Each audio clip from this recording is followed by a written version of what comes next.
besties, and welcome or welcome back to my channel. For those who don't know me, I'm Sophia and I love reading romance books. For the past 2 months, I have been in the biggest reading slump of my life. I find I always slump when I go back to university because studying and reading is hard. But with that being said, I did recently read a book, or a series rather, which absolutely shattered my reading slump. I love reading again. I've read like 3 books in the past week. Stay tuned for my reading wrap up. And so I thought it'd be really fun to share my recommendations with you, tell you all the authors, all the books that notoriously get me out of my slumps. And before all my dark romance readers click off, do not fret, I have you covered. I have quite a few recs of the dark romance variety, but I also have quite a few contemporaries for those who maybe aren't ready for dark romance, and that's okay. But before we jump into the recommendations, I would just like to say a quick thank you to the sponsor of this video, and that is the Oodie. The Oodie is a super warm, super cozy wearable blanket that has kept me unbelievably warm over the past few winter months, and especially on days like today because it is pouring outside. Over the past month, I think I've worn my Oodie at least once a day, especially at night. It is so nice cozying up, watching the TV,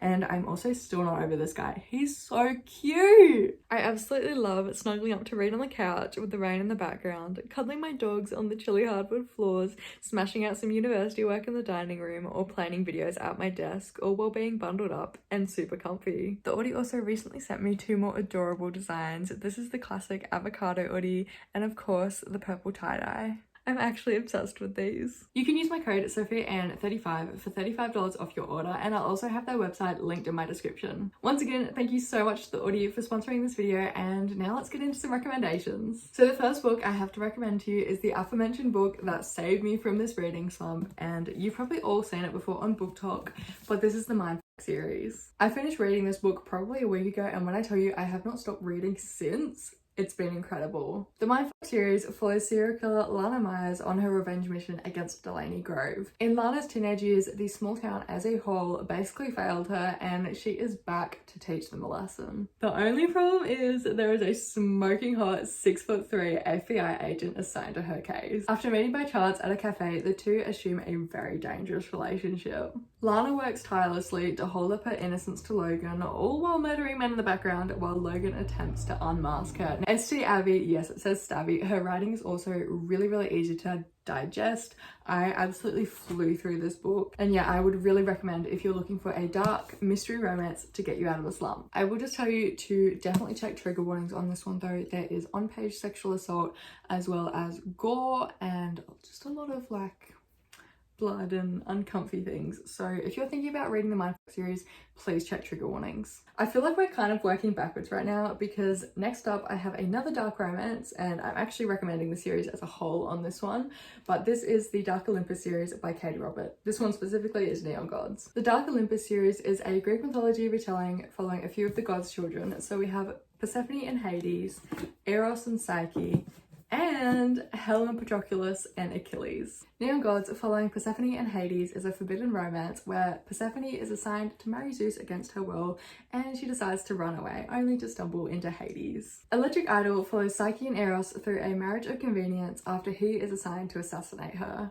This one also has a really good mid-sized representation, which I love. And last we have Wicked Beauty, which follows Helen, Patroclus, and Achilles. Now, I haven't read this one yet, but it is an MMF or MFM romance, which I'm super excited to get into. And yeah, I highly recommend the Dark Olympus series if you're looking for some spicy, easy reads. Next up, of course, I have to mention the Queen of Book Talk herself. Ugly Love is what started it all for me. This was the first book I ever read, and it really started my obsession. Now, I know most of you have probably already read these books, so I will try to keep it short, but there's no denying that Coho's books are so good for a book slump. Ugly Love picks up with Tate arriving at her brother's apartment only to find a passed out, inconsolable Miles in the doorway. The story follows the two of them through a tumultuous friends with benefits but one of us catches feelings situation. Flashing between the present and past in Miles' perspective, we slowly unravel the reason for his sobbing and also the reason why him and Tate can't be together. While I don't adore this book anymore, I can't deny it is the read that started it all for me. This was the first book I ever read, and if you're looking for a super easy, super entertaining read, I would highly recommend. I also have All Your Perfects, which follows Quinn and Graham through marriage and fertility struggles, and while I might not recommend this one for a slump, it did rescue me from one of my previous ones, and there's no denying Coho is just fantastic for book slumps. Second last on the list, I have another fan favourite, and this is The Deal by Elle Kennedy. I absolutely adore this book. Garrett is the star player of the Briar U hockey team but can't manage to keep his grades up, and so he enlists the help of Hannah, a grade A student and aspiring musician. At first, Hannah is opposed to the idea of tutoring Graham until he strikes up a deal where they'll fake date and she'll earn the attention of her longtime crush. Of course, the fake dating turns into real feelings and the deal ends up getting in the way. If you're looking for a super entertaining, super light-hearted read, I would 110% recommend The Deal. I love this book and I love this series. And last but certainly not least, I have my current read, and that is Indigo Ridge by Devney Perry. This book is so good, and I just know it would be fantastic for pulling me out of a reading slump because the writing style and the story is captivating but really easy to read. Indigo Ridge follows Winslow, who is Quincy's new chief of police, and Griffin, the town's most well-known rancher, and they undertake a friends with benefits relationship with heaps of tension. Now, Quincy is a town of many secrets, and Winslow is determined to uncover why so many suicides have been taking place, with the most recent occurring at Indigo Ridge, which is conveniently located on Griffin's ranch. I'm absolutely loving this book at the moment, and I'd highly recommend. Okay, hi, this is Sophia from the future. While I was editing this video, I realized that I actually missed two of the books that I wanted to mention, so I'm back and we're gonna talk about them. I will say they are both dark/taboo romances. So the first book that I missed is Birthday Girl by Penelope Douglas. Now this one is on the darker side of contemporary romance,